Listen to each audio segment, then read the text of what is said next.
जब समर्थ और प्राची तेजस के स्कूल पहुंचे तो उन्हें पता चला स्कूल में छुट्टी काफी देर पहले हो चुकी थी।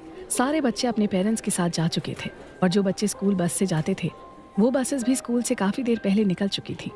ये सब सुनकर समर्थ और प्राची के पैरों तले जमीन खिसक गई थी। ऐसा होना लाजमी था। आज से पहले तेजस कभी बिना बताए घर से बाहर नहीं गया, फिर आज वो अचानक कहाँ गायब हो गया। प्राची ने स्कूल के प्यून से कहा, भैया पर आपने देखा तो होगा ना, अगर मेरा बच्चा स्कूल से बाहर निकला भी होगा तो स्कूल के मेन गेट से ही तो निकला होगा ना। वैसे वो बिना बताए कहीं नहीं जाता है, जब तक मैं नहीं आ जाती तब तक वो स्कूल के अंदर ही होता है। आज से पहले ऐसा कभी नहीं हुआ। प्यून बोला, मैडम आज से पहले आप इतनी देर से तेजस बाबा को लेने भी तो नहीं आई है ना, आप तो हमेशा छुट्टी से पहले स्कूल आ जाया करती थी। समर्थ गुस्से में बोला, शट अप। सवाल ये नहीं है कि मेरी पत्नी स्कूल लेट आई या जल्दी। पेरेंट्स के स्कूल छोड़कर जाने के बाद बच्चों की रिस्पॉन्सिबिलिटी स्कूल के प्रिंसिपल, टीचर, स्टाफ और पियून की होती है। आपके होते हुए मेरा बच्चा स्कूल से बाहर चला गया और आपको पता ही नहीं, और उल्टा अपनी गलती छुपाने के लिए मेरी पत्नी पर ही आप ब्लेम कर रहे हैं। अरे केस कर दूंगा तुम्हारे स्कूल पर अगर मेरा बच्चा नहीं मिला तो। पियून डरे हुए लहजे में बोला, देखिए साहब, मैं सच कह रहा हूँ, मैंने तेजस बाबा को स्कूल से बाहर जाते हुए नहीं देखा। आप ऐसा कीजिए, आप एक बार स्कूल के अंदर देख लीजिए ना, क्लासरूम, बाथरूम, स्कूल के प्लेग्राउंड में शायद वहीं हो, शायद आप लोगों का इंतजार कर रहे हो। प्राची ने कहा, हाँ ये सच कह रहा है, हमें एक बार स्कूल के अंदर देख लेना चाहिए। समर्थ ने प्राची की बात का समर्थन किया और सिर हिलाकर उसके हाँ में हाँ मिलाता हुआ वो पूरे स्कूल में तेजस को ढूंढने लगा। स्कूल का हर एक कोना छान मारा पर तेजस का कुछ पता नहीं चला। प्रिंसिपल, टीचर, यहाँ तक कि स्कूल के स्टाफ से भी बातचीत की, तेजस के बारे में पूछताछ की, मगर तेजस कहाँ गया इस सवाल का जवाब किसी के पास नहीं था। प्राची टूट गई और फूट फूट कर रोने लगी। उसकी तो समझ में नहीं आ रहा था कि आज से पहले उसका बच्चा बिना बताए घर से बाहर तक नहीं निकला, फिर आज स्कूल से बाहर कैसे जा सकता है। रोती हुई प्राची बोली, पता नहीं मेरा बच्चा कहाँ चला गया, मेरी गलती है। आज उसने कहा था मुझसे कि मम्मा आज मेरी ड्राइंग कंपटीशन का रिजल्ट आने वाला है, जल्दी आना, मगर मैं वक्त पर नहीं पहुंच पाई। पर करती भी क्या समर्थ। तेजस को स्कूल छोड़कर जब मैं घर पहुंची तो तुम्हारे बॉस के आदमी हमारे घर का सामान फेंक रहे थे। मैं काफी डिस्टर्ब हो गई थी, ना तुम्हारा फोन लग रहा था और ना मेरा दिमाग काम कर रहा था। और फिर जब रमन भाई का फोन आया और उन्होंने तुम्हारे एक्सीडेंट की बात बताई तो मेरे होश उड़ गए। अब तुम ही बताओ ऐसी सिचुएशन में क्या करती।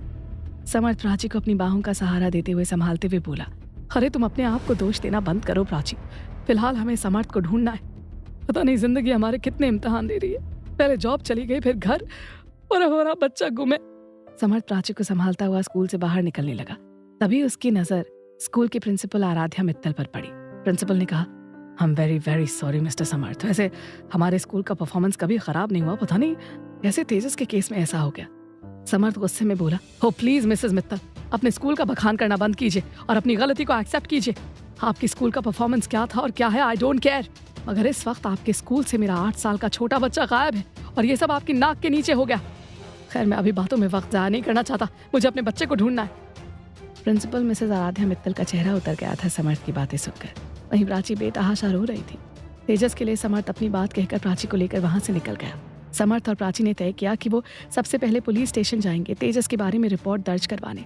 उनकी कार पुलिस स्टेशन की तरफ रुख मोड़ ही रही थी कि तभी उनकी नजर उसी स्कूल की बस पर पड़ी जो तेजस के स्कूल की थी। समर्थ और प्राची ने बस रुकवाकर बस वाले से पूछताछ की, भैया आज आपकी बस में कोई ऐसा बच्चा है जो पहले कभी बस में ना गया हो मगर वो स्कूल का ही बच्चा हो? हाँ एक मिनट। प्राची ने इतना कहकर अपने पर्स से तेजस की तस्वीर दिखाते हुए दोबारा सवाल किया, क्या आपने इस बच्चे को कहीं देखा? आज वो आपकी बस में बैठा था क्या मैं बस के अंदर देख सकती हूँ? बस वाला तेजस की तस्वीर बड़े गौर से देख रहा था और थोड़ी देर बाद तस्वीर देखने के बाद उसने कहा, हाँ ये बच्चा तो मुझे सुबह ही मिला था जब स्कूल में छुट्टी हुई थी, उसके हाथ में एक बड़ी सी ट्रॉफी भी थी। भैया वो बच्चा क्या अभी आपकी बस में है? नहीं मैडम, अभी तो वो बच्चा नहीं है, वो तो बस से कब का उतर गया था। प्राची और समर्थ के चेहरे का रंग उड़ गया था बस वाले की बात सुनकर। समर्थ ने पूछा, कहाँ उतर गया? आई मीन आपने उसे उतारा, वो जगह कौन सी थी? बस वाला बोला, मैंने उस बच्चे को फ्रेजर रोड के सामने वाले एक बंगले के सामने उतारा था। अरे क्या नाम है उस बंगले का? हाँ जी, सूर्य निकेतन। सूर्य निकेतन का नाम सुनकर समर्थ और प्राची के मुंह से एक साथ हैरान शब्दों में निकला, सूर्य निकेतन, ओह माय गॉड, इसका मतलब हमारा बच्चा हमें ढूंढते हुए सूर्य निकेतन पहुंच चुका है जहां हम रहते हैं। प्राची ने कहा, समर्थ हम यहाँ क्या कर रहे हैं? हमें फौरन वापस वहां चलना चाहिए। पता नहीं दरवाजे पर ताला लगा देखकर बेचारे बच्चे पर क्या बीत रही होगी समर्थ। हाँ चलो। समर्थ पलट कर बस वाले से बोला, थैंक यू सो मच भैया, हमें हमारे बच्चे के बारे में इन्फॉर्मेशन देने के लिए थैंक यू सो मच। इतना कहकर समर्थ प्राची को लेकर वहीं दोबारा जाने लगा जहां से वो अपना सामान बांध कर नए घर के सफर पर जाने के लिए निकले थे। दूसरी तरफ तेजस सूर्य निकेतन बंगले के सामने खड़ा था और उसकी आंखों में आंसू थे। घर के मेन दरवाजे पर ताला लगा था क्योंकि उसके माता पिता ने वो घर छोड़ दिया था। मगर इस बात से मासूम तेजस अनजान था। उसे तो ये भी नहीं पता था कि उसके स्कूल जाने के बाद वहाँ क्या क्या हुआ था। रोता हुआ तेजस बोला, पता नहीं मम्मा पापा कहाँ चले गए, मम्मा आज मुझे लेने भी नहीं आई, मुझे बहुत भूख भी लग रही है, आप लोग कहाँ हो मम्मा पापा। मासूम सा बच्चा सीढ़ियों पर बैठकर अपने माँ पापा को याद करके रो रहा था। तभी उसकी नज़र सीढ़ी के सामने वाले ग्राउंड पर पड़ी, जहाँ सामान के कुछ टूटे फूटे टुकड़े रखे थे। तेजस जब नजदीक जाकर उन टुकड़ों को देखने लगा तो उसकी आंखें बड़ी हो गईं और चेहरे पर गुस्से के भाव नजर आने लगे। ऐसा तो होना ही था, क्योंकि ग्राउंड पर तेजस का सबसे फेवरेट खिलौना टुकड़ों में बंटकर बिखरा पड़ा था। तेजस की रिमोट कार, जिसका रिमोट तो पता नहीं कहाँ पर था, मगर कार की दुर्दशा बहुत बुरी थी। तेजस को बहुत गुस्सा आ रहा था और रोना भी। अपने हाथों में टूटी हुई कार को लेता हुआ तेजस रोते हुए बोला, मेरी कार किसने तोड़ी और ये मेरे कमरे से बाहर कैसे आई इस ग्राउंड पर? ये टूटा हुआ सामान बिखरा क्यों पड़ा है? मम्मा, मेरी कार, मेरी रिमोट वाली कार। ये कहकर तेजस फूट फूट कर रो रहा था। समर्थ के बॉस के आदमियों ने बड़ी बेरहमी से घर के सामान को तितर बितर करके फेंका था और उन सामान में मासूम तेजस की रिमोट कार भी शामिल थी।